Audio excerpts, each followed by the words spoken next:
Welcome to Trending in Education. Mike Palmer here. Very excited to be joined by Dr. Jonathan Friedman today. Jonathan is the Director of Free Expression and Education at PEN America. He's got some interesting topics for us to talk about, that intersection between freedom of speech, free expression, and what's going on in the world of education, whether it's K-12, higher ed, you name it. We're going to get into some interesting Supreme Court cases. I'm excited to have this conversation. Before we get into any of that, though, Jonathan, welcome to Trending in Education. Thanks, Mike. Happy to be here. Yeah, we had a fun conversation a little while back on This Week in Higher Ed. We caught up with Dr. Terry Givens, who does really interesting semi-regular webinar with me, and we had Jonathan on as a guest to talk about freedom of speech. That was back in November, right after the election, and it already feels like a lifetime ago. And then for our listeners, they may not have even heard that conversation. So some folks out there might not know Jonathan, and I'd love to begin by getting in your own words, your origin story. How did you get to this point in your career, in your professional life? And I think there are a lot of ways in which where you are is certainly relevant to folks who care about the future of education. So can you begin that story, Jonathan, and then we'll go from there? Sure. It's always fun to reflect on one's origins. I've always been passionate about education, learning, and knowledge. And I think of my own journey through education as one of accumulation, trying on new things and going in new directions. I was originally trained as a teacher. I came to NYU to pursue degrees in international education, where I did my doctorate in 2017.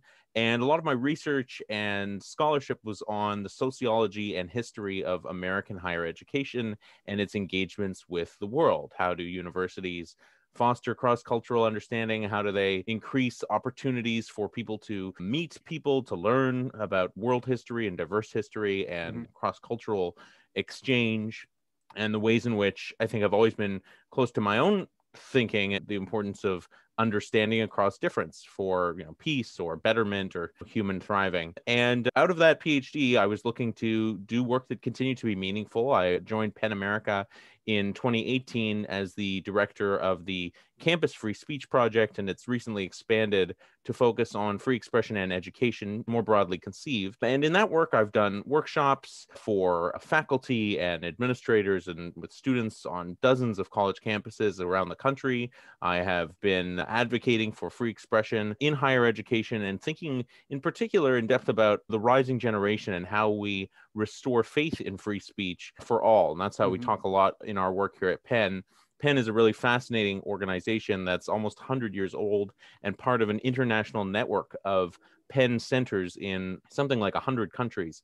And in each country, Penn sits at the intersection of free speech and championing literary expression. Our mission is to support diverse expression in literature and defend the civil liberties that make it possible. And so within that, we're a membership of artists, writers, journalists, scholars, professors, editors, playwrights around the country who believe in these dual principles. And so the organization has a strong artistic background, a strong global background, and a strong commitment to free expression and diversity. That's been basically the crux of a lot of the work that I've been doing in higher education and now expanding to high schools and young people. Yeah, it's a fascinating space, and the organization is very simple to remember. It's pen.org, PEN.org. I was very pleased with how easy it was to remember that. So you can tell an organization's been around for a while if they can have as simple a domain as pen.org. And then the intersection between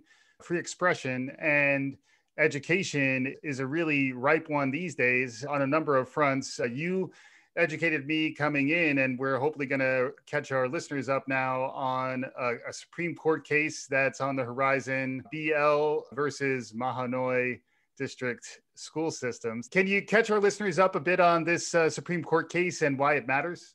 Yeah, so BLV Mahanoy, this is going to be the next big Supreme Court case regarding the regulation of speech of students in schools. BLV Mahanoy starts a few years ago. There is a ninth grader at a Pennsylvania school who is upset on the weekend that she didn't make the varsity cheerleading team. She takes to Snapchat to air her disappointment at not making the team, and in a series of expletives, says essentially, fuck school, fuck cheerleading, fuck what I'm engaged. Now, it's a Snapchat. It's sent on a Saturday afternoon at a convenience store, and it is seen by about 250 friends. And the post is seen by someone who shows it to one of the cheerleading coaches at the school. And the school says that the post violates a policy that the student had signed on to before even trying out for the team. And they use it as grounds for removing her from the team for a year. So the punishment is no cheerleading. And the question is this her free speech? Is this her First Amendment right or not to swear and curse out her cheerleading squad and her school on the weekend on Snapchat to her friends? And most of us would say that for adults, of course, that's free speech. That's the First Amendment. We would think that it's quite important that the government not impinge upon everyday citizens' rights to swear about their jobs or their cheerleading teams. If I didn't make the cheerleading team, I'd be concerned what I might wind up tweeting. I also might delete it. And then it's interesting. Maybe I could just Snapchat it to begin with, because BL was probably assuming, since it's going to disappear, what harm is there in it anyway? What harm? And it's fleeting, right? So Snapchat disappears, and no one is, I doubt as a ninth grader, she's thinking, this is going to get me kicked off cheerleading for a year, but I don't care, or this is going to, I don't know, have some effect on my future beyond my life as a ninth grader. And so it was quite surprising. Her challenge, she won at the local court, and she won it. The school district appealed. She won there as well. And now the school district has sent it up to the Supreme Court, who accepted the case and will be reviewing it at the end of this month. And the case really centers on this question of, is there any reasonable grounds when schools should have the right and the ability to punish students for their speech or regulate it? And historically, the precedent is set in a case called Tinker v. Des Moines. It's the famous Tinker kids who wore armbands to school protesting the Vietnam War. They were told that they had to remove them. They refused, and that case went to the Supreme Court during the war, and the students won. And it was determined that the standard was set that the school could only regulate speech when it was found to be substantially or materially disrupting school operations, curriculum learning. When you look at BL's speech, she's not doing it in class. She only showed it to her friends. She didn't even deliberately send it to the cheerleading staff or anything like that. And so it would seem that this is outside of what we would think of as what a school is empowered to do. But the thing is that we've seen with social media tons and tons of these cases. I'm surprised this is the one that's becoming the test case. Law history and what goes up to the Supreme Court is not always, perfect. And so we've seen actually a number of cases where students are posting things on TikTok, they're posting things on Twitter, on Facebook. Sometimes they're engaging in hateful, misogynistic comments. Sometimes they're joking around with the N-word, or there was a number of young people making light of the murder of George Floyd last summer. And schools are wondering, is this allowed, or is this, it's quote unquote off-campus speech, but doesn't it start to disrupt what it is that schools do have a responsibility, not just a right, but a responsibility and obligation to create an environment that's inclusive and safe, where everyone can learn, students of all backgrounds. The case that we're looking at now doesn't get into all of those broader issues. It's somewhat more focused on questions of on and off campus speech, questions of the internet, but also there's an interesting element here which has to do with the sports team aspect. Maybe schools can't regulate off-campus speech, but if you're part of a team, there is an argument that they're supposed to be part of engaging in a spirit of fellowship, being a team player, not insulting your coaches, etc. Representative of the school, And then it starts to get very interesting. The representative of the school argument. We've seen a number of cases elsewhere in the country this month or two involving students kneeling during the anthem, and they're kneeling to protest racial injustice. Almost always these are students of color. And at some colleges, they actually have suspended students. At Bluefield College, they suspended the basketball team for kneeling during the national anthem. And in Tennessee, they're saying once the students put on the jerseys, they are ambassadors for our university, they're ambassadors for our state, so they don't have free speech anymore. It's very tricky. Yeah, it's interesting, and it definitely gets my wheels turning. I thought if we could acquaint folks a bit more through your experiences with some of the emerging trends, hopefully we'll get you back to continue to track this stuff, because what I find really fascinating is that even the issues we were talking about in November to what we're talking about now in April are a little bit different. The Supreme Court has changed. The Biden administration is now in place, and new trends and new tendencies around some of these court cases will be interesting to track in the US. And then your point earlier about Penn being broader than just the US around these issues is also really interesting. Try to understand, are there global trends around these types of issues, because in many ways the pandemic has awakened a bit of a global sensibility where we're all battling this together. Another space, I know your focus may have expanded beyond higher ed to include K-12 and other things, but you still have a deep expertise around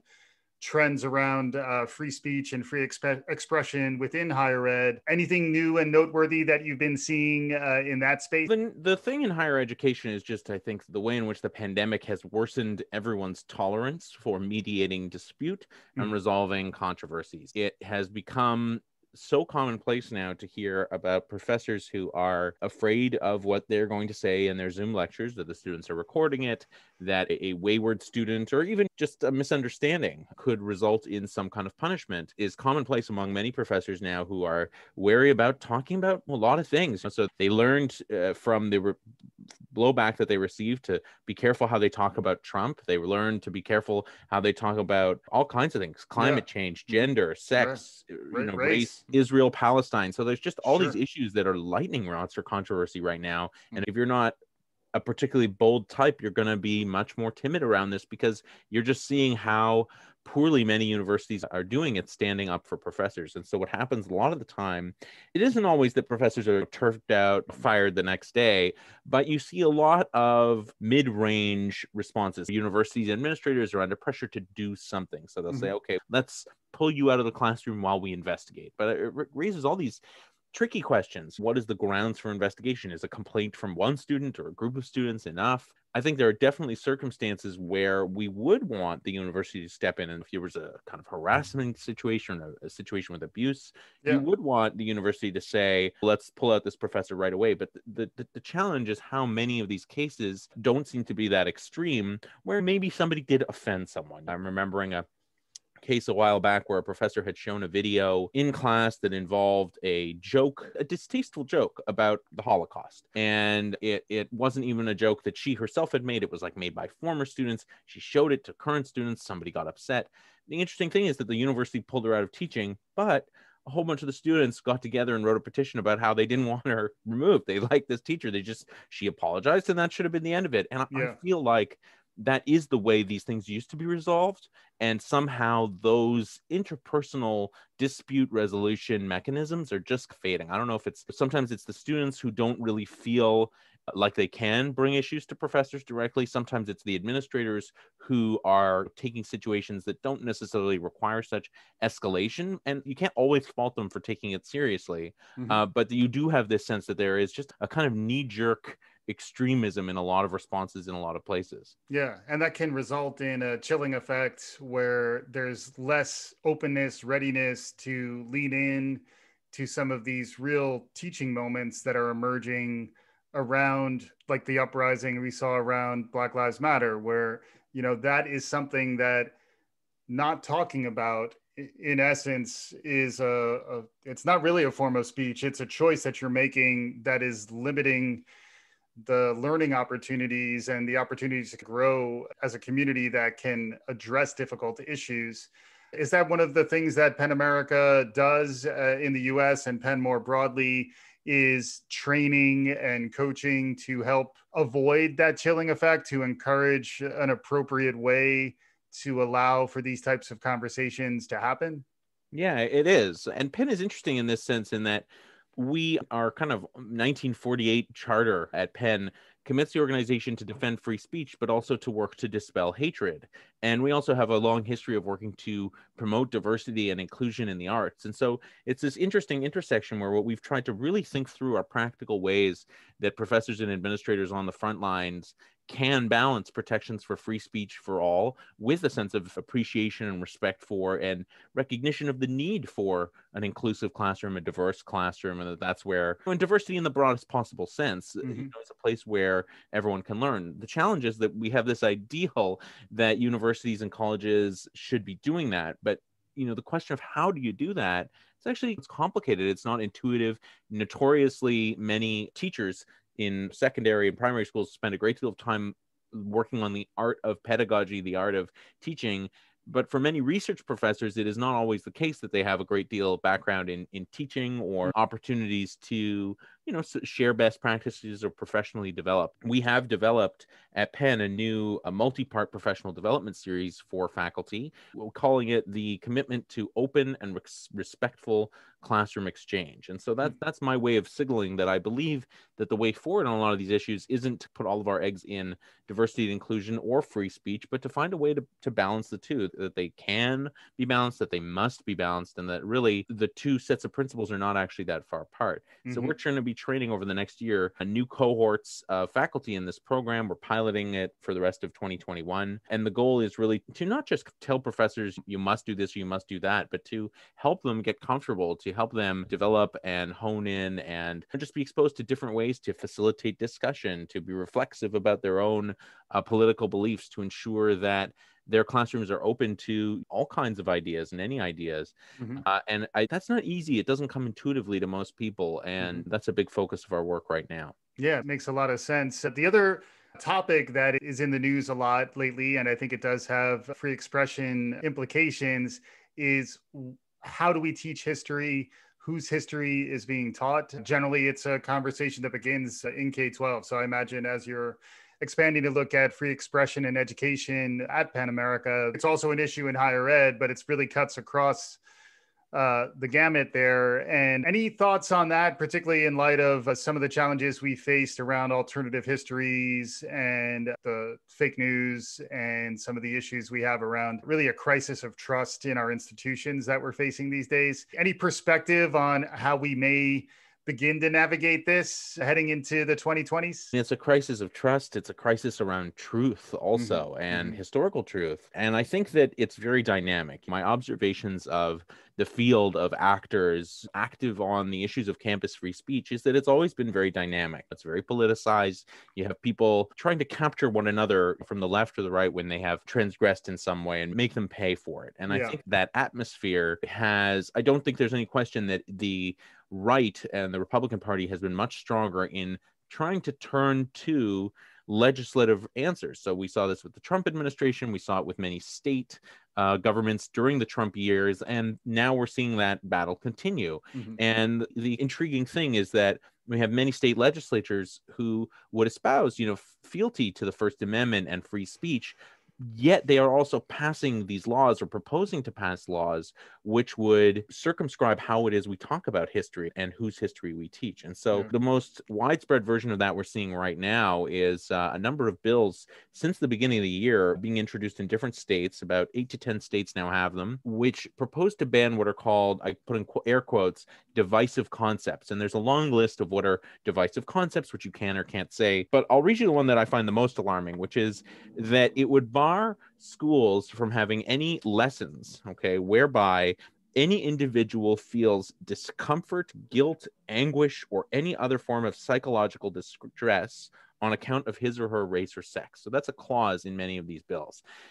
Yeah, exactly. It's surprising, right? You're Sorry, thinking... for our listeners, I made a quizzical expression there. That was surprising to me because it felt very broad. Yeah. It's not just very broad. This is the party that has been, you might remember a few years ago, introducing the language of the snowflakes, the people who can't stand up, can't handle difficult ideas, discomfort. And I think on a lot of campuses, that has been a challenge. When people, it's never easy to teach in a room full of people if you're constantly concerned about how they might be offended and how that might, imperil the conversation. So you have to have some latitude to be a little bit provocative and interesting and creative. But the notion that we should have a law whereby if anyone in the room feels discomfort, guilt, anguish, or psychological distress as a result, if you say it's as a result of something I said or something that we discussed in class, and that would be prohibited by law, it's highly concerning. And it's highly concerning for any conversations about racism or sexism or historical truths. And so you get to this point where you start to question, how is it that this political party in so many parts of it is with the right hand talking about free speech and with the left hand introducing what would be bills that, are so obviously infringing on free speech. A lot of the bills are they're also contradictory. So they sometimes have these clauses that say nothing in this bill should be construed as infringing on academic conversations, in which you'll have, or is infringing on free speech. That you can't, how are both clauses going to be? It's going to be immediately challenged. And it if nothing else, the confusion is, you might think of it as a political tactic to chill speech, because what it means is if it's not clear how you're going to run afoul of such a law, the best bet is to not go anywhere close to it. So we won't talk about slavery. Let's not talk about lynching. Let's not talk about, I don't know, whatever other horrible genocide. Let's not talk about anything that someone would construe as in some way causing this discomfort, guilt, anguish, etc. The bills are hypocritical. They're incredibly contradictory. And it's an obvious political, effort to silence conversations that have been growing around diversity, equity, and inclusion in schools. Yeah. And that's highly concerning. Yeah. Yeah, I think we've done a nice job, surfacing a lot of these topics around free speech, free expression, and education. If someone's activated based on this conversation, they want to do more, they want to see how they can maybe impact things a little bit more rather than just have their consciousness raised. Do you have any recommendations? Like, what are the right tactics to take to try to affect some change as it relates to some of these challenging intersections between free expression and education? I think there's no question that the moment for civic activation is here. I think this is what we've seen from the legacy of the Trump administration and the protests of the past year. And it has to continue. We can't go back. There's a great deal of grassroots organizing right now around many of these bills. There's a great deal of grassroots organizing. We mentioned the bills, but there's also organizing of parents groups at the school level and school board levels against anything that appears to have a whiff of diversity to it. This has results sometimes in efforts to ban books from schools. There's a Texas district right now which removed 6 books featuring diverse characters or written by diverse authors from its high school reading list just in the past few weeks. And it's they call it an ongoing review. It looks like an ongoing purge. And so what we're doing at Penn is we're really trying to monitor these events, track these events, and find opportunities to speak out and help communities around the country speak out, whether that's writing elected officials, whether it's signing petitions, whether it's taking to social media. And I encourage your listeners, if they're interested in following our work, to follow us on pen.org or me on Twitter at JZ Friedman. Awesome. Yeah, really good stuff. Before we let you go, Jonathan, I always love to ask my guests, what else in the world is capturing your imagination these days that you think is relevant to this conversation? So is there anything else out there, maybe further on the horizon or surprising or different, that you want to impart before we wrap up here? I'll just tell you the honest truth is I've been looking and learning more and more about the history of free speech before the 20th century in American history. And it's absolutely fascinating. I think that we have completely cut off teaching and learning about what happened before the 20th century with regard to free speech. There's not much talk right anymore about or recognition that the effort to, for example, abolish slavery was laden with free speech controversies, with people publishing materials and having elected officials and postmaster general not deliver them, with violent mobs who were so opposed to the idea of the abolition of slavery that they trampled upon any such speech whatsoever. And I think those stories and those histories are really very interesting. And I've been reading more and more about them myself. Yeah, and important for us to remember as well, because your point about one aspect of speech is to make sure that histories and perspectives are not erased or forgotten. And in many ways, there are deep histories where we're not the first folks to encounter some of the challenges that we're facing. No one's really faced it in this profusion of new media and all these other topics that are relevant to our times these days, but there's quite a bit to learn from the history. And hopefully folks are intrigued now. They'll visit pen.org. They'll track Jonathan on Twitter, and hopefully we'll be able to continue this conversation with you in the future. Jonathan, thanks so much for joining us on today's episode. Thanks, Mike. Great to be here. And for our listeners, hopefully you enjoyed what you heard. If you're intrigued, if you have something to say, exercise your right and tweet at us at Trending in Ed. Follow me on LinkedIn. Let me know when I post this on LinkedIn. We'd love to hear from you, what your perspective is. And hopefully with help from folks like Jonathan and Penn America, we'll all get better at facilitating conversations and getting better through the conversation. Thanks for listening. We'll be back again soon. This is Trending in Education.